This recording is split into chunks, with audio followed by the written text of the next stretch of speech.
Good morning to all my fellow classmates. I am Chihao, matrix number S60545, the first presenter of Group 17 would like to present the introduction for this presentation. Riyadh is the capital and the largest city of Saudi Arabia since 1932. Saudi Arabia is the second largest oil producer and the largest oil exporter in the world. Saudi economy mostly depends on petroleum-based industry, while their 67% export revenue are from oil industry. Saudi's GDP is about 1.924 trillion US dollar in 2019 compared to Malaysia's 364.7 billion US dollar. Next, the external environment of Saudi Arabia.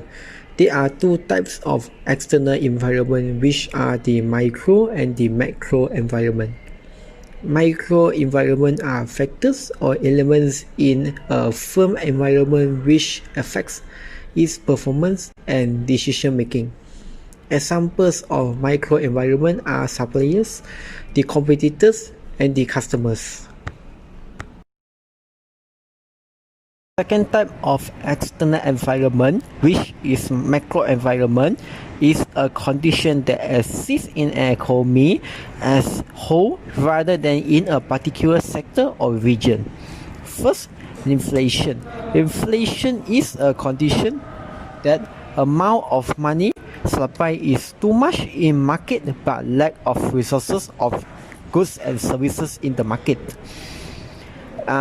Example, managers that operate at Saudi office need to always have to make a contingency plan to encounter the uncertain environment issue of inflation, which Saudi inflation rate increased from negative 2.09% in 2019 to 0.8% in 2020. Secondly, the consumer spending. Consumer spending is the total money spent on final goods and services by individuals and households for personal use and enjoyment in economy. Managers that operate at Saudis can produce goods and services that are compatible to lifestyle and purchase power of Saudi Arabians. Saudi Arabians' average income are 2 times higher than Malaysians. Next, we will move on global environment. Global environment is an economic environment that affects globally to an organization that consisting challenges and opportunities in social, politics, economics, and business environments. First, the political system of Saudi Arabia. Saudi Arabia practices an absolute monarchy and governed by the Islamic Sharia law, and the king acts as the head of state and the government. Any religious practices besides Islamic is forbidden within the countries. Freedom of speech in Saudi are also prohibited, and any form of advertisement are required to follow the censorship that have been implemented by the government. The managers that operated at Saudi Arabia office need to ensure that their women employee cannot have any interact or formal contact with any male employee, because interaction among male and female employee in the kingdom is prohibited. Secondly, the different economic system. Saudi Arabia practice Islamic economic system, and their main industry is based on oil producing. Saudi government recent years had offered incentive to foreign investors in the kingdom to bolster the kingdom economic growth. Saudi had offered 100% foreign ownership of business and no restriction on any transfer of capital or profits out of the kingdom of Saudi Arabia, so that managers that operated at Saudi Arabia can enhance the company grow and development by utilizing those incentives that provided by the Saudi government effectively and efficiently. Assalamualaikum and hi, my name is Syadatunisa binti Syaipul Azli and my matrix number is S60792. I would like to present my task in this group assignment. It's called Analyze the Political, Economic and Social Environment of Saudi Arabia. First, I would like to present my part in this task called Analyze the Political, Economic and Social Environment of Saudi Arabia. In politics, Saudi Arabia uses a monarchy system, which is only the royal family can take any step further to improve their government structure. Saudi Arabia also uses the Quran and Sunnah as their state constitution because Saudi Arabia is related to Islam, their main religion. Next, oil is one of the resources that make the economy of Saudi Arabia turn into the richest empire at this moment. Apart from oil, the tourism industry and banking institutions were related to each other in making contributions of Saudi Arabia's economies. Besides, in the social environment, as we know, Islam is the main religion in Saudi Arabia that practices the culture of a handshake and greets the guests with the Assalamualaikum praise. For them, that actually their identity as Arabians. Arabian also being straightforward when it comes to business event. My second task that I've been given is comparison between Saudi Arabia and Malaysia. One of the differences between Malaysia and Saudi Arabia is public holiday. Implementation of public holiday in Malaysia are based on the Gregorian calendar. Malaysia is flooded with various races such as Malay, Chinese, Indian and so on. For example, the Eid Fitri is reserved for the Malays and the Chinese New Year is devoted to Chinese. In Saudi Arabia, implementation of public holiday is based on Islamic calendar. Besides, national days are also included as a public holiday in Saudi Arabia. The second differences between these two countries is Malaysia is open country in terms of involvement in the employment sector regardless of race or gender. But in Saudi Arabia does not give women complete freedom to engage in business or job market. In similarity between Malaysia and Saudi Arabia is both these countries are using main religion is Islam. Majority of society who live in this country are Muslim and they have to keep boundaries between women and men. The second point in similarity between Malaysia and Saudi Arabia is hierarchical. Is the most important culture that emphasized in this country. Both of these countries respect their people by their position and ages. Okay, thank you. Hello and Assalamualaikum everyone. My name is Siti Aisyah binti Hamidun and my matrix number is S60463. What potential challenges or obstacles which you face in managing cross-cultural issues between Saudi Arabia and your home country? Number 1. Communication problem. Today's workplace has become more diverse, especially if your organization deals with international clients or has employees abroad. As a cultural manager in Riyadh, we know that the common language in Malaysia is Bahasa Melayu. However, in Saudi Arabia, they use Arabic in their communication. This may be difficult to communicate with each other and will likely lead to misunderstandings between the two countries. The expression or figure of speech may be difficult to be taken if the employee is not native speakers of Bahasa Melayu, as well as the same problem will occur if it is not native speakers of Arabic. In addition, accents and connotation may add to communication problems. For example, if they use English to communicate but phrases used in Arabic accent sounds, it may cause misunderstandings in accepting what is being uttered, and ESL employees from Malaysia may have difficulty interpreting the meaning to be conveyed in the English language. Also, in the workplace where other languages are dominant, employees who do not speak the dominant language may feel marginalized. Number 2. Working style. The special work schedule in Malaysia does not allow employees to work between 10 p.m. and 5 a.m. Normal business hours in Malaysia are 9 a.m. to 5 p.m. from Monday to Friday. However, the work week in Saudi Arabia starts on Sunday and ends on Thursday. Friday and Saturday are official holidays, but in some cases, Saturday can be considered a working day. According to labor law, working hours in Saudi Arabia are 8 hours a day and 48 hours a week. During the month of Ramadan, working hours are reduced to 6 hours a day and 36 hours a week for Muslim workers.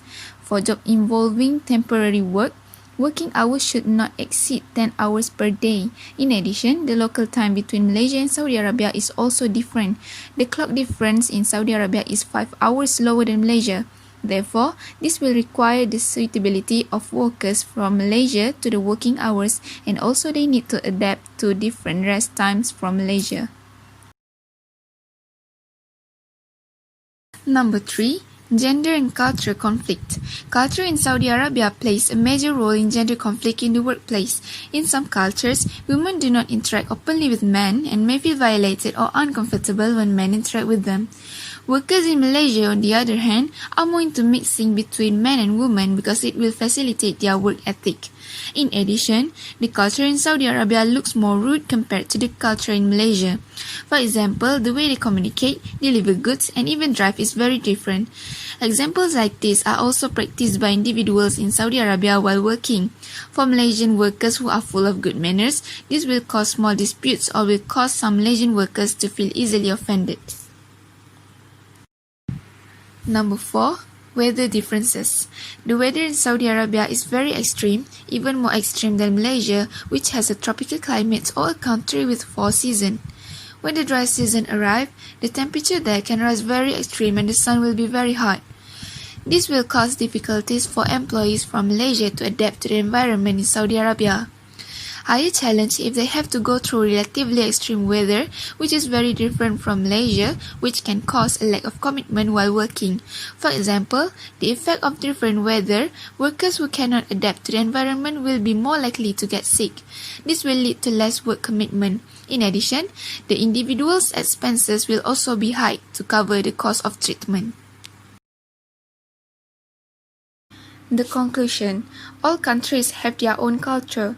Sometimes they differ a lot from your own, sometimes you can hardly notice them. Culture impacts how employees are best managed based on their values and priorities. Thank you.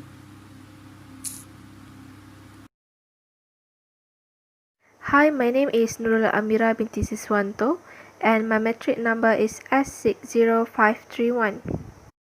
I'm gonna explain about the skills and responsibility we will look for when we draft the job description for an executive role. Firstly, what is skill? Skill is the ability to do something well. Skill does not always have to be something physical. It may refer to the way a person approaches a problem. Actually, there are many skills that each candidate needs, but I think there are 3 important skills that are required for an executive role. The first one is leadership skills. What is leadership? Leadership is a skill that people use when organizing other people to reach a goal. Leadership skills is not just one skill, but rather a combination of several different skills working together. For example, empathy, creativity, positivity, and team building. These skills also requires the ability to maintain a strong and a collaborative team for working together for a long time. So it is a fact that each organization wants an employee who can understand and encourage people to be more better. If the candidates already got these skills, it is a bonus for him to get accepted for being an executive. Secondly, communication and presentation skills. What is communication? Communication is the ability to convey or share ideas and feelings effectively. In simple words, communication skills are the ability we use when giving and receiving different kinds of information. These skills are very important for any organization management. For example, communication is needed when the executive gives an instruction to the other employees to do a work. They also need a great combination of this communication to create a nice work atmosphere. Presentation skills also included for require an executive. What is presentation? Presentation skills are the skills we need in delivering effective and engaging presentation to a variety of audience. The executive need to be good at making and explaining presentation in front of audience because good presentation are memorable and motivating. Also, most of the audience are incredibly impatient because their schedules are packed. So, the executive needs to have these skills to win audience heart and make everyone's works more easier. Third, management skills. What is management skills? Management skills can be defined as certain attributes or abilities that an executive should possess in order to fulfill specific tasks in an organization. Good management skills are vital for any organization to achieve its goal and objective. There are two types of management skills that executives need to excel in this career, which are hard skills and soft skills. Both of these skills are important for require an executive.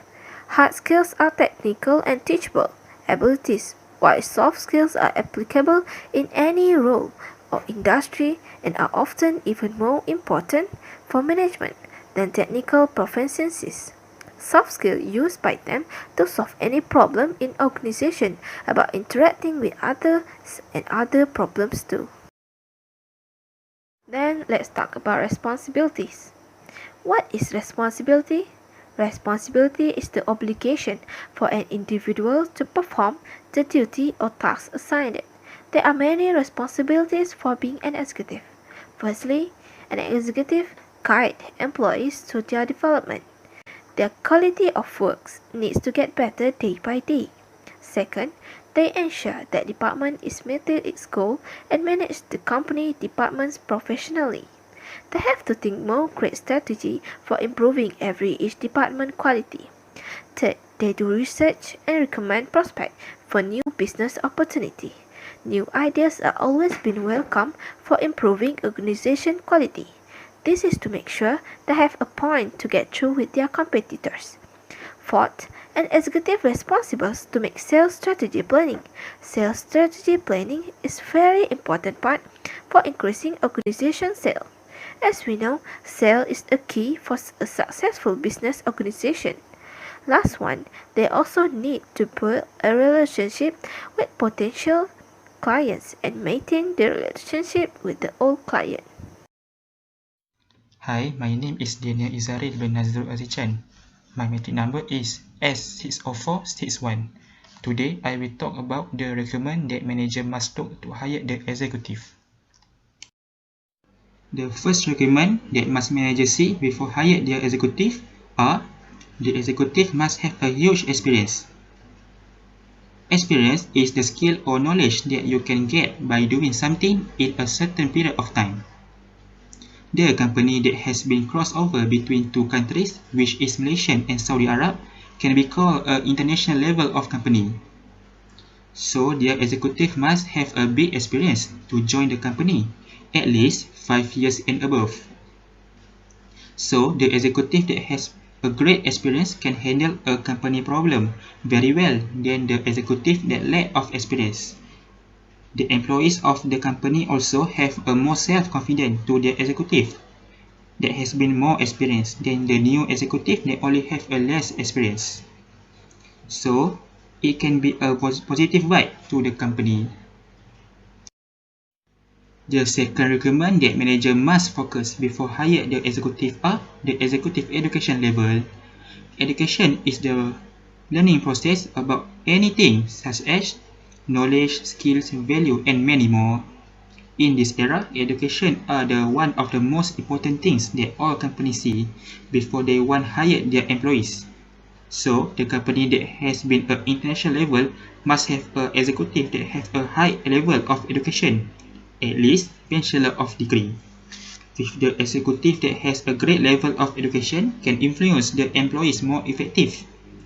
But if the executive level education are less than employees, the employees maybe lose their faith and respect to the executive. So, the executive that have a high education can make employees more confident, and the result is it can be a good thing to employees. Last but not least, the executive that want to be hired must have a general knowledge, especially about employment law. Employment law is the important things to know to all company because it is already set by government to protect all worker welfare in the country. So, if the executive that been hired didn't know anything about employment law, it can affect the company in the future. Like example, if the executive directing the employees beyond the law, it can cause a case between worker and company, like summon, and the result, the company image will be affected. If the name of company has been affected, the stockholder will do not longer want to compare with the company. So, the executive must have a sensitive with this knowledge to protect the company image. A very good morning to my dear lecturer and my fellow classmates. Today, my name is Renuka Kanasegaran and my metric number is S60496. Would like to present about the activities and the programs the cultural manager would need to implement in his organization. Before I continue, let me tell a bit about the feature of the organization culture that we have studied in the organizational culture chapter. There are three features, which is the symbols, stories, and rights. There will be two features that gonna be related to the activities that I was suggested in the presentation. So for the first activity will be the personal map. Personal map sounds like simple, but actually one of the good technique that can be led by the manager to know the relationship among their employees. So this activity is actually involve employee create one of their colleagues' personal map based on their own creativity. Information that can be included in that personal map is the chosen employee's name, home, educations, work, hobbies, family, friends, goals, and the value. From this, the manager can get to know the degree of understanding among the employees. And yeah, the next activity will be a group campfire which can be led by the manager in the evening. In this activity, manager can discuss about their current status of the project and all the employees can share their thoughts, their ideas, and the challenges that they are facing in the workplace. So this environment is actually more to the friendly talk. So the understanding between the manager and their subordinate will be more stronger if both of them are very open-minded and friendly, and this will lead the company's culture more stronger. Next will be a cultural calendar. So a cultural calendar is actually related to the one of the feature of the organization culture, which is the rites. So the rites is an elaborate, dramatic, planned set of activity intended to convey cultural values to the participant. And yeah, the employee can share their date of the cultural festival in the specific calendar. So this calendar can be exchanged among each other, which is among the Saudi Arabia organization and also the Malaysia organization. So from this, by respecting their cultural ritual, they will decorate their office with the festival themes. By having this activity in the office, the degree of understanding of the other members' culture and value will be higher, and each and everyone accept others' culture values. Last but not least, the last activity would be public recognition ideas. One of the ways the employee learn an organization culture is stories. So stories will be one of the feature of the organization culture. So story help convey what's important and provide example that people can learn from.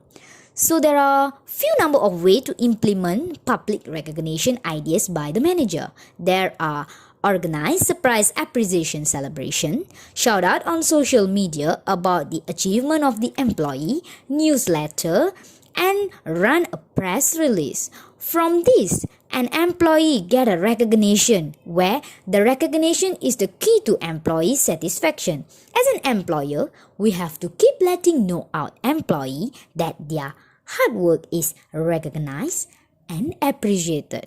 So this public recognition is one of the good idea that can be done by the manager, because since the current world is so active in the social media, the management can use this platform as a place for the recognize their employee. This could make the employee work happily, more engaged and more productive.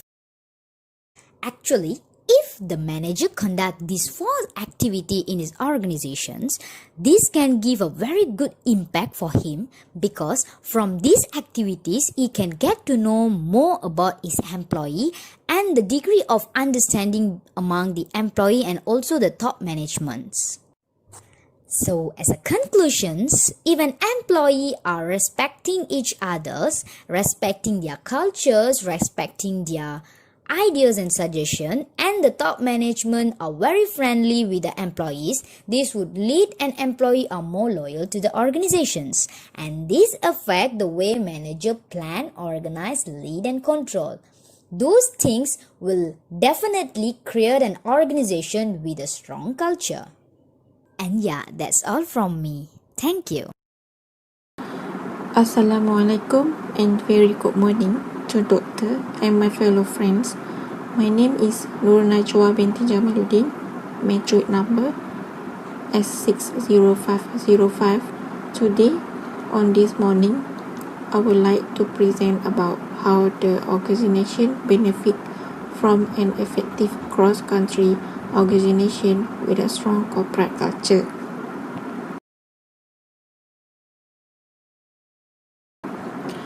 Next, I will to tell about the benefit from an effective cross-country organization with a strong corporate culture. From this point, I have four benefits that are steady growth, revenue gains, increased motivation, talent, skills, and experience.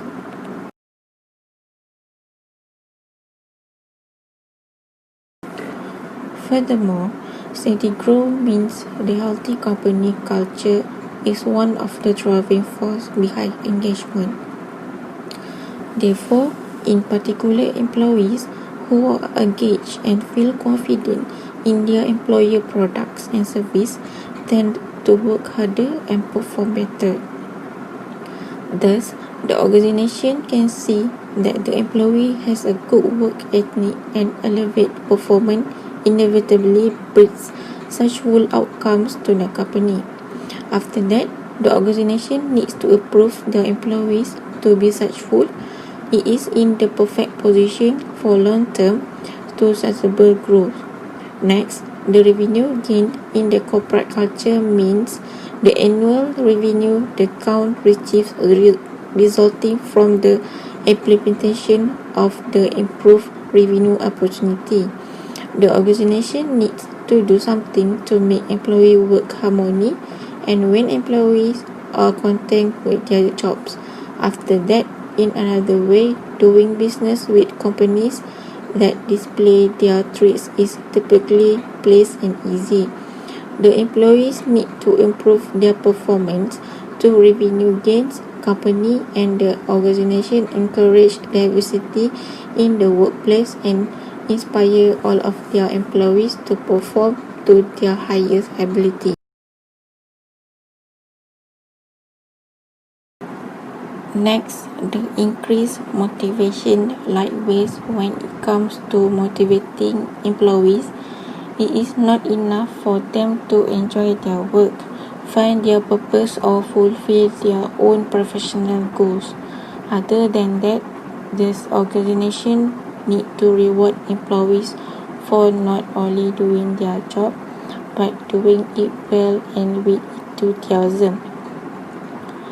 However, for instance, when the organization gives the reward for employees, additionally that employees can improve their performance and skills to the company. Lastly, individuals from various backgrounds have different talents, skills, and experience that are good for the organization and its job performance. The crossover of skills can be really helpful when it comes to supporting one another. It is important to hire people with the suitable skills to fill a different role within the company. The difference of skills and experience among the team can additionally let employees learn from each other. Hi, I am Arnold. I will present question number 5. How do organizations benefit from an effective cross-country organization with a strong corporate culture? First and foremost, the organization can get more financial benefits. Strong corporate culture can bring increases in productivity and performance.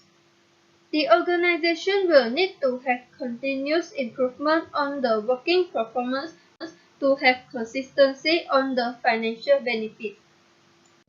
Second, better organization reputation.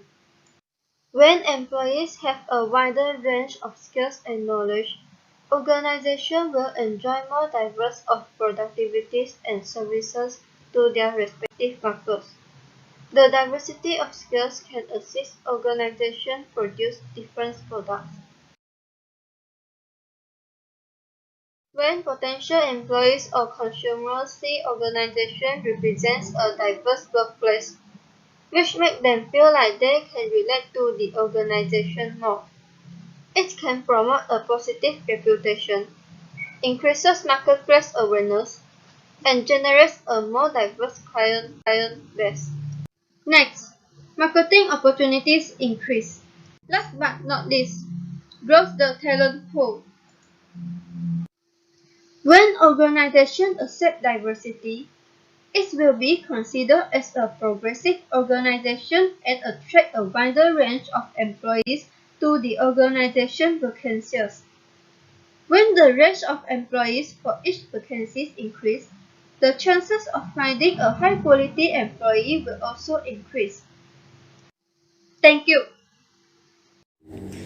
In conclusion, we can see that the relationship between Saudi Arabia and Malaysia have differences and similarities in aspects of political, economic, and social environment. To create a strong corporate culture, partnership also face potential challenges such as communication problems, working style, gender and culture conflicts, and wider difference. That is because different country has different culture.